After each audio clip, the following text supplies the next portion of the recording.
Bienvenidos a Con Buena Energía, el podcast donde exploramos la eficiencia energética y sostenibilidad de la mano de E3 Consultores. Soy Manuel Romero, tu anfitrión. Aquí abordamos temas candentes y de actualidad sobre edificación, energía, precios, sostenibilidad y ahorro.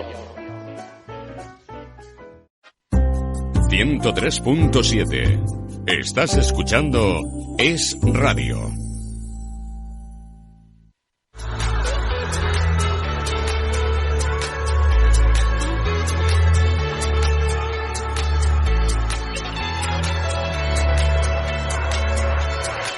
En el momento exacto, bajo la luz perfecta, todo lo que soñamos va a iluminarnos, y en el momento exacto, brilladas en la niebla.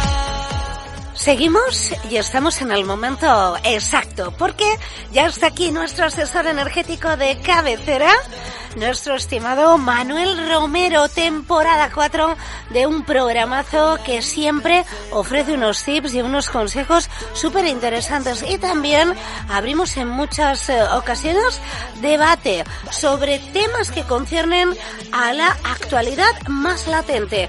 Y hoy ya le hemos hecho la avanzadilla a ustedes, a nuestra querida audiencia. Vamos a hablar de conflictos internacionales. Evidentemente hoy 13º día de guerra en Oriente Medio, y todo esto les hemos escuchado a ustedes durante toda la mañana. Está influyendo en la energía y sobre todo en nuestro poder adquisitivo también, y en nuestro bolsillo a la hora de hacer cosas tan cotidianas como ir a reponer el combustible de nuestro vehículo. Y todo esto con un debate en ciernes: la energía nuclear, el necesario complemento. Vamos a darle la bienvenida, que tiene que hablar mucho y aconsejarnos, como siempre hace con gran profesionalidad. Querido amigo, asesor de cabecera, Manuel Romero, bienvenido. Pues muy buenos días. Pues sí, justo de eso vamos a intentar comentar hoy cositas. El por qué estos conflictos internacionales o la geopolítica pues afectan sobre todo a los costes energéticos, pero no solamente a los costes energéticos, sino a muchas más cuestiones, como vamos a ir hablando en el programa de hoy.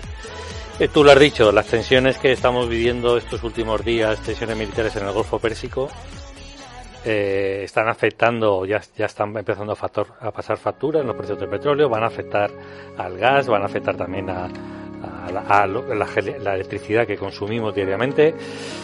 Y no solamente eso, también puede afectarnos a productos que compramos en el comercio, en muchos sitios que no vienen de España, que vienen de otros países y que utilizan, pues se utiliza fundamentalmente el transporte marítimo para traerlos a Europa y a nuestro país.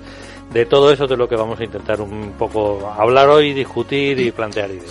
Bueno, y también invitamos a la audiencia, que ya ha habido oyentes que sabían que ibas a estar aquí intentando dar luz, siempre con la buena energía que traes, a lo que es un grave conflicto mundial y a una escalada de tensión sin duda día a día. Y hoy precisamente, Manuel, hablábamos de tantísimas consecuencias que nos está dejando la guerra en esta nueva jornada 13ª. Y por ejemplo, pues la guerra ya efectivamente está agravando. La crisis del petróleo ha disparado su precio, rozando los $100 el barril, y todo esto mientras Irak ha dicho que deja de exportar crudo tras el ataque que ha sufrido a sus instalaciones petrolíferas. Y encima, en el estrecho de Hormuz, en el Golfo Pérsico, varios cargueros han sido atacados en las últimas horas. Entonces, claro, todo esto sin duda ya está teniendo, no es que vaya a tener, es que ya está teniendo una repercusión. Lo que yo no sé es que cada vez que hay un conflicto en Oriente Medio tenemos que hablar de subida de la energía. Yo me imagino que esto tiene un porqué muy concreto y que tú nos lo puedes ofrecer. Pues fíjate, el 20% del petróleo mundial se mueve por allí. Tenemos que tener en la cabeza un dato muy interesante, que es que el 80% de las mercancías que movemos en el mundo, de todas las mercancías, se mueven vía marítima, con barcos, ¿vale? Claro, la zona del estrecho de Hormuz y la que está justito al lado del canal de Suez, que está prácticamente paralelo al estrecho de Hormuz, que de momento no se ha visto muy afectada, pero que se va a ver afectada por todo el conflicto que tenemos allí y todos los países que están siendo bombardeados. Se está bombardeando Irán, pero también Irán está bombardeando todo lo que tiene alrededor, y eso puede afectar al canal de Suez. ¿Qué están haciendo las navieras? Las que mueven el petróleo, que mueven cualquier mercancía que nos viene de Asia o de la India, de cualquier país de Asia hacia Europa. ¿Qué están haciendo? Ellos normalmente suben con los buques por el canal de Suez para entrar al Mediterráneo, pero como esa zona, en cuanto a conflicto, está muy sensible, y bueno, las navieras contratan un seguro. Eso tenemos que entenderlo, contratan un seguro en los barcos. Claro, si tú vas a llevar el buque por una zona que es conflictiva, el seguro te va a subir. Entonces, lo que están haciendo muchas navieras, en lugar de utilizar el canal de Suez, están bajando a la parte sur de África, al Cabo de Buena Esperanza. Y están bordeando toda África para subir por la zona de Canarias hacia Europa. Eso que podemos pensar, bueno, pues si no van por un lado, van por otro. Eso alarga el recorrido que hacen los buques, los barcos, y al alargarlos consumen mucha más energía, la mercancía tarda muchos más días en llegar a Europa, y claro, al final todo eso, ¿en qué se traduce? En incremento de costes. O sea, al final, el conflicto en el estrecho en aquella zona. Sí, pero sobre todo en este punto tan estratégico marítimo, en el estrecho de Hormuz. Sí, pero es que en paralelo está el canal de Suez. Que es la entrada al mar Mediterráneo. Por ahí confluye prácticamente todo ese tráfico marítimo que lleva todo tipo de productos. El 80% de las mercancías en el mundo se mueven por buques, por mar. El 80% de las mercancías. Es que solo nos queda un 20% para poder funcionar. Avión, para otro tipo de cosas. En el día a día, y en las empresas que entiendo estarán preocupadas en estos momentos, claro. Porque muchas no van a poder dar respuesta como proveedores de ciertos productos. Tendrán, claro, como la mercancía le va a llegar más tarde, si no tienen stock, pues tendrán que alargar plazos, tendrán que, ahí tendrán que a lo mejor incrementar precios porque le van a subir la mercancía, el transporte de esa mercancía desde Asia a España o a Europa le va a subir. Y todo eso, además, mientras se producen declaraciones, bastante estrambóticas, viendo la escalada de violencia que sigue habiendo en todos los países afectados del Golfo Pérsico, de Donald Trump, diciendo que la guerra, que prácticamente que está terminada. Bueno, entramos en un... Sí, eso es lo que dice, claro. Y justo lo dijo y bajó el precio rápidamente del petróleo en ese momento. Claro, porque él realmente es un hombre que le interesa y sabe de negocios, que Correcto. Es lo que ha hecho toda su vida. Correcto. Y lo que él quiere es controlar la bolsa y el petróleo, que es lo que mueve realmente los petrodólares en el mundo y en Estados Unidos. Tenemos los mercados y el mercado de la energía, el mercado del petróleo, no es más que un mercado general. Y cuando digo mercado me refiero a la bolsa. Son muy miedosos, para que se me entienda. Son mercados muy miedosos. Entonces, en el momento que detectan que puede haber un conflicto, hoy que estamos entrando en un conflicto, que todo esto se va a traducir en un incremento de costes con las navieras y con todo, automáticamente empiezan a poner coto o incrementar precios. Claro, por eso rápidamente cuando Trump dijo hace unos días que la guerra iba a durar, ya estaba casi finalizada, pues los mercados reaccionaron en forma positiva, en bajar precios. Pero bueno, ya estamos viendo todos estos días que esto no está pasando. Ojalá este conflicto se acabe lo antes posible. Pues efectivamente no se ha acabado, y la guerra iniciada por Estados Unidos e Israel, efectivamente 13 días ya, han muerto 1.700 personas en los países afectados, y ya pues por ejemplo también la guerra se está intensificando, el conflicto por ejemplo también en otros países como tú comentabas, como Líbano, como Teherán, claro, o como Beirut, que se están sumando precisamente hoy en esta 10ª jornada de Arabia tercera Saudita, jornada de guerra, sí, a la escalada de tensión. Y claro, aquí mientras un poco mirando con incertidumbre y perplejos y atónitos ante lo que está pasando, y ciertamente preocupados por lo que va a pasar en nuestro modus vivendi e incluso en el precio de la energía. Uh-huh. Pero por otra parte dices, oye, si España genera y está generando electricidad con muchísimas renovables, ¿por qué nos está afectando? Bueno, tendríamos el suministro realmente cubierto, ¿no? Con esta apuesta tan verde. Bueno, eso yo creo que es lo que nos quiere vender alguno, pero eso es imposible a día de hoy. Tenemos que entender que las renovables son intermitentes. ¿Esto qué significa? Pues que algunas cuando tienen sol generan y cuando no hay sol paran y otros cuando hay viento generan y cuando no hay viento paran. ¿Vale? Por eso son intermitentes. Y cuando todo funciona demasiado y en exceso y falta electricidad, pues todo se paraliza y sufrimos un apagón en España del cual todavía no tenemos respuesta de qué ocurrió exactamente. No tenemos respuesta oficial. Oficial. Discúlpame, buen matiz, eso es. Entonces, para asegurar que el sistema eléctrico español funciona correctamente, pues necesitamos un porcentaje que se genere con los sistemas tradicionales, los de toda la vida, que no sea por vía renovable. Eso es lo que conocemos como pues sistema base o electricidad de respaldo, para que se me entienda. Aquí donde influyen tecnologías como puede ser la nuclear, como puede ser la de ciclo combinado quemando gas.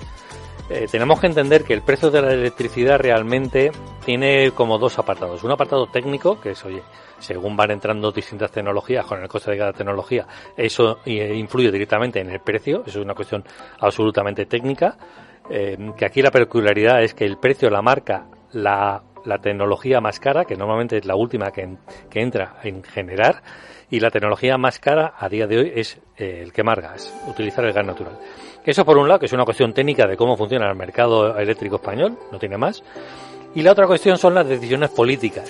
Decisiones políticas que en muchos casos pues las toman personas que realmente pues no tienen conocimiento. No son técnicos y lo hacen, claro. Desgraciadamente lo hacen por ideología. Sin realmente tener esos conocimientos técnicos. Ni criterios técnicos, ni solvencia informativa, ni claro, datos que avalen las decisiones. Al final son decisiones, yo creo que ideología. Entonces, la decisión que se tomó en España, que no es de ahora, que se ha tomado hace tiempo, es nuestra energía de respaldo, o sea, esa base que yo comentaba antes, que necesitamos para suplir esa intermitencia de las renovables, esa energía de respaldo, ¿cómo la vamos a generar? ¿Vamos a generarla con nuclear? ¿Vamos a generarla con gas natural, quemando gas? La decisión que tomaron es, apostamos por el gas. Claro, España nosotros no tenemos pozos para extraer gas. Todo el gas lo traemos de fuera. Entonces, si sube el precio del gas, esa tecnología, la más cara, es por la que hemos apostado políticamente. Rusia es uno de los países donde también a España realmente nos viene de Argelia con unas tuberías, con un gasoducto. Nos venía teníamos dos gasoductos, pero uno atraviesa Marruecos y Argelia con Marruecos tienen ahí también sus tiranteces, con lo cual se está cortado. El gas nos viene por barco, la gran parte del gas nos viene a través de barco y viene mayoritariamente de Estados Unidos, pero como son tan amigos nuestro presidente con Donald Trump, últimamente se llevan muy bien. Donald Trump es una de las cosas que parece que está mirando, que es o cortarnos el grifo de ese gas o subirnos el precio de ese gas. Ha vuelto a lanzar no sé si es un órdago, pero ha planteado como una amenaza de que España efectivamente se porta muy mal y de que, vamos a sufrir las consecuencias. Entonces, si ideológicamente tú lo que haces es apostar por una tecnología que es más cara, que tú no generas esa fuente, que tú no generas gas natural, que todo lo tienes que importar. Encima, tu gran proveedor te peleas con él, como nos está pasando con Estados Unidos. Y encima que es un contrasentido. Contrasentido es, nos están diciendo continuamente que estamos en una emergencia climática, que tenemos que somos malos porque nos cargamos el planeta, que tenemos que reducir emisiones, todo ese tipo de cosas. Pero, sin embargo, tú ideológicamente lo que haces es apostar por una tecnología como el gas, que es de las que más emiten. Metámonos en la cabeza que si la comparamos con la nuclear, emite entre un 30 y un 50%. No, perdón, entre un 30 y 50 veces más que la nuclear.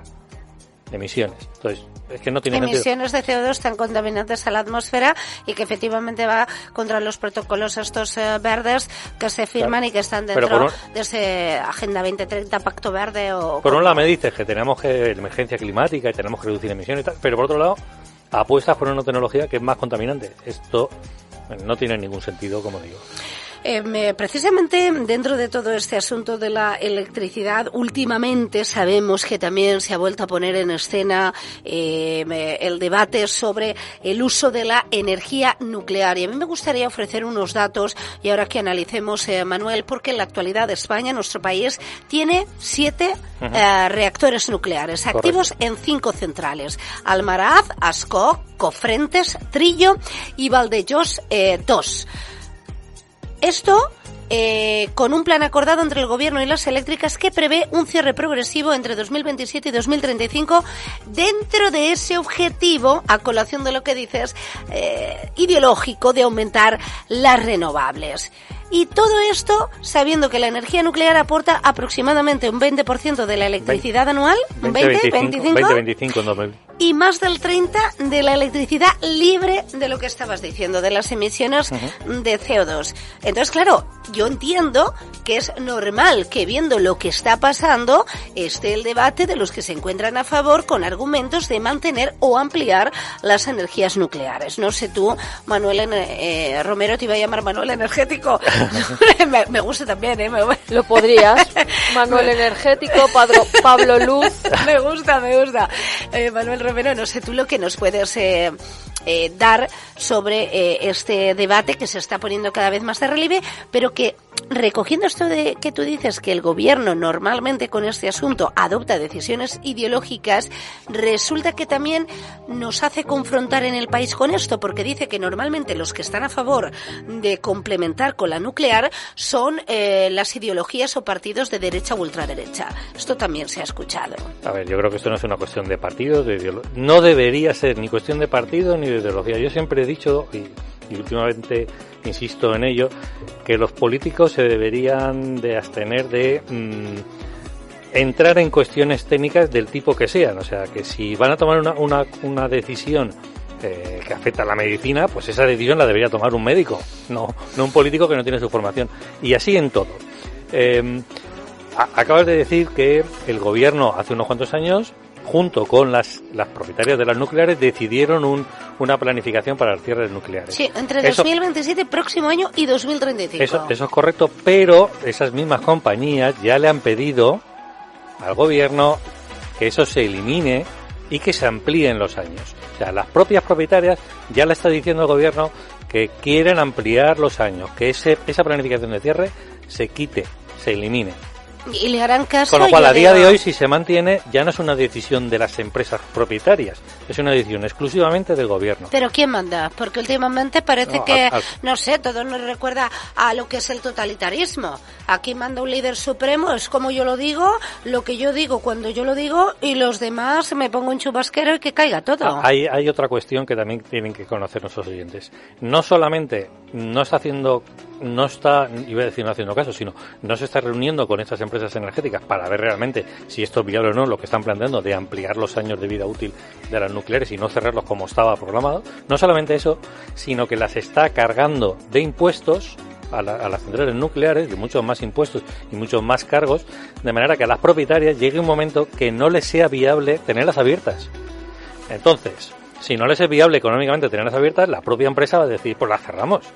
Y la idea que nos van a lanzar, me temo, va a ser, si es que son las empresas, los propietarios los que quieren cerrar las nucleares, no somos nosotros. Evidentemente, siempre se irá en contra de las empresas, los empresarios, y aquí poner y jugar al poli bueno y al poli malo. Pero con una decisión del Gobierno lo que están haciendo es llevar al cierre de las nucleares. Hombre, y más te digo, que no sé si estás de acuerdo, recogiendo todo lo que siempre expones tan profesionalmente, pone en peligro la decisión de uno, la estabilidad de nuestro sistema eléctrico. Claro. Porque recordemos que la nuclear produce electricidad de forma constante y que no depende, como sabemos, del viento o del sol, y que por esto reduce el riesgo de sufrir lo que podemos volver a sufrir, que es un nuevo apagón.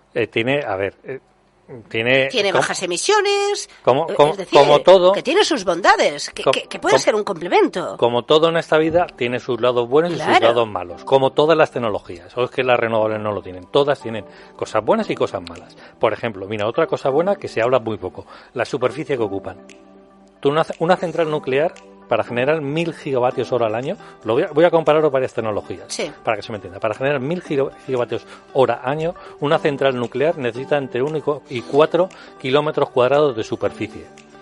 Una eólica, para generar lo mismo, necesita entre 20 y 60 kilómetros cuadrados. Físicamente entre 1 y 4, pero todos los caminos que necesita, toda la intervención que se requiere, entre 20 y 60 kilómetros cuadrados. La fotovoltaica, para generar lo mismo, necesita entre 6 y 17 kilómetros cuadrados. Es decir, estamos ocupando mucho más territorio con esas renovables, con la eólica, con la fotovoltaica, que si ponemos una central nuclear. Pero es que además, las nuevas centrales nucleares, es que, claro, en el lado malo tenemos que, bueno, pues cuestiones que sucedieron hace décadas y cosas que se hicieron mal hace décadas. Eso ha quedado en nuestra mente y por eso tenemos esa mala imagen de lo nuclear. Por ejemplo, los residuos radiactivos, por ejemplo, sí, ¿no? o esa problemas sin solución definitiva. O esa imagen que tenemos de que eso sucedió hace muchas décadas, accidentes, y también en algunos barcos, sobre todo franceses, que los veíamos cómo tiraban por la borda bidones de residuos radioactivos en medio del mar. Bueno, pero eso Chernóbil, Fukushima. Sí. Bueno, si nos ponemos, a ver. Sí, claro, sí, a ver, problemas ha habido, como es que en la presa de Tous no tuvimos un problema también, y era una presa y era un embalse. Quiero decir, todos tienen sus problemas. A ver, no me voy a meter yo aquí en diferenciar. Porque mantener también centrales antiguas o incluso construir nuevas también es muy caro. Es decir, como tú decías, hay positivo y negativo. Pros y contras. Sí. Es verdad que la nuclear ha evolucionado muchísimo, las tecnologías nucleares. Ha evolucionado también en seguridad, en tamaño, en reducción de costes. Ahora mismo hay unos sistemas que se llaman SMR, es decir, son escalables, te lo venden casi como un electrodoméstico, para que se me entienda, y son modulables, con lo cual tú puedes comprar hoy un módulo y si quieres ampliarlo mañana, lo amplías. Y te lo venden casi de manera industrial, es decir, es como una máquina que tú compras, te la instalan, tú empiezas a generar con nuclear, y cuando termina su vida útil, la misma empresa que te lo ha vendido viene y se lo lleva. Esto Estados Unidos está obligando que a los centros de datos de Amazon, de Google y demás instalen sus propias nucleares de esta manera, con los sistemas SMR. Son pequeños y son escalables. Y sobre todo es que están incrementando mucho la seguridad.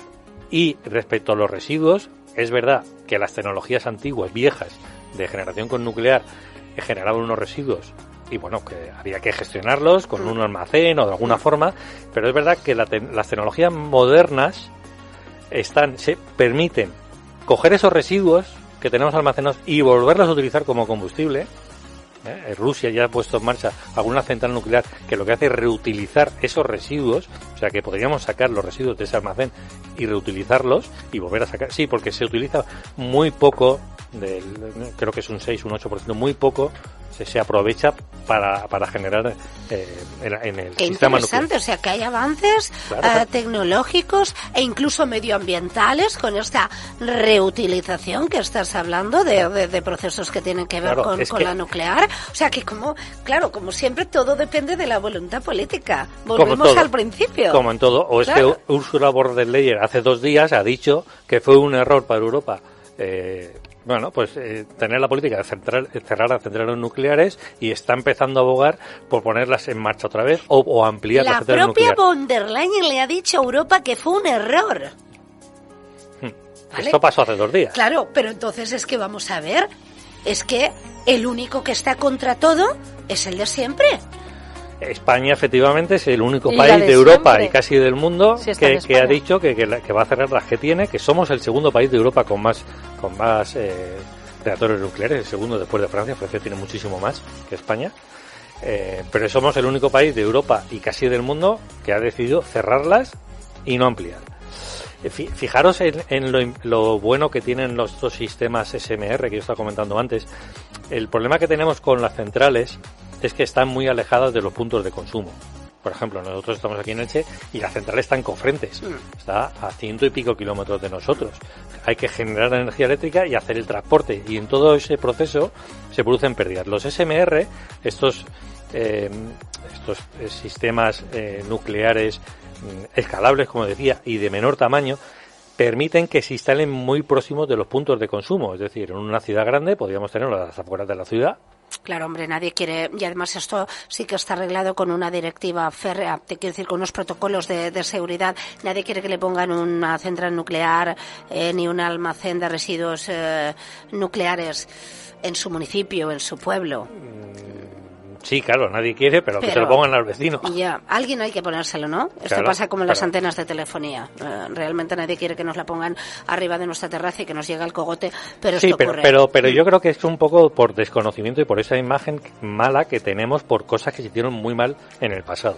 Sí, y esos episodios la verdad que han marcado la historia. Yo creo que de Chernóbil y de Fukushima también han generado, no sé, una huella imborrable en la memoria colectiva. Pero no podemos... No hay que ser alarmista ni tampoco no avanzar.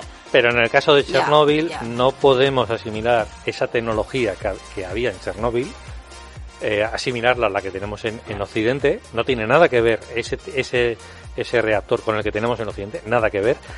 Aquello se produjo por una mala praxis cuando estaban haciendo una prueba.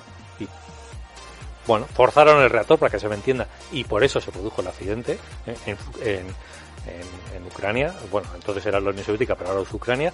Allí había más de un reactor y hay algunos que siguen funcionando en esa misma central, que con la guerra de Ucrania los rusos estaban entrando en esa central. Fukushima no fue un accidente como tal, no hubo una explosión como tal, como pasó en Ucrania. En Fukushima hubo un terremoto y después vino el tsunami que se llevó pues las energías de respaldo para que la central pudiera seguir refrigerando los reactores y seguir funcionando. O sea, sí, que hubo un problema. Dentro de la estadística todo se debió a praxis o a componentes medioambientales, claro, como por ejemplo en Fukushima con el asunto del tsunami, del pero maremoto. Fíjate que el mismo Japón ya ha dicho que las va a poner en marcha y que va a ampliar las centrales nucleares. Sí, todos menos nosotros. Todos menos nosotros. Como siempre. Todos menos nosotros. Somos nuestra viviendo audiencia en la isla de la ignorancia, sí.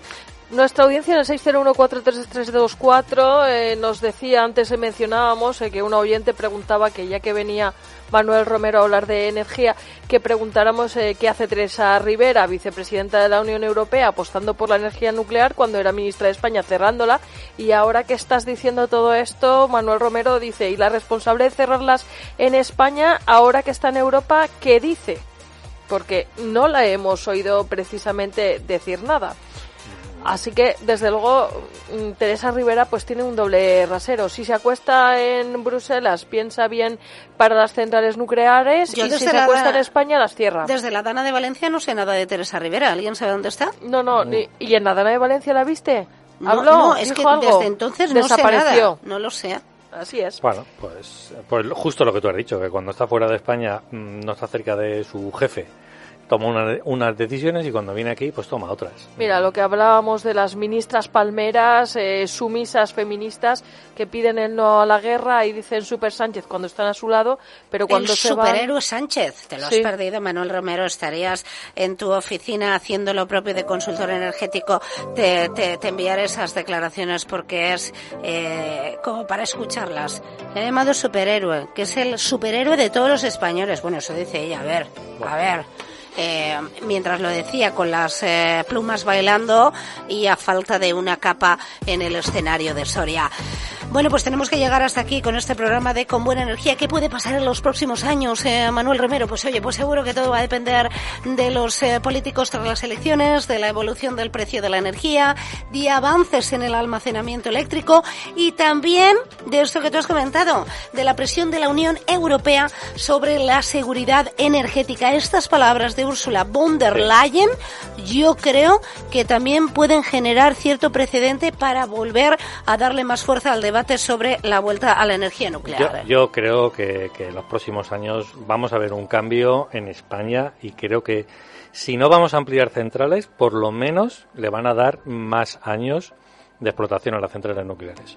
Muchísimas gracias, Manuel Romero, por este nuevo espacio de aprendizaje y de asesoramiento en electricidad, en actualidad y también en las consecuencias y en la evolución del día a día de los ciudadanos, es decir, de todos nuestros oyentes de la audiencia. Gracias y muy feliz tarde. Nada, muchas gracias a vosotras.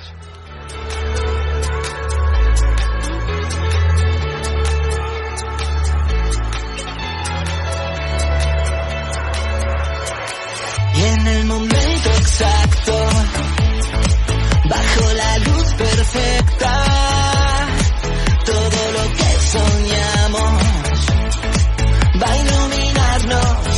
iluminarnos, y en el momento exacto brillabas en la niebla y me agarré a tu mano, iluminados.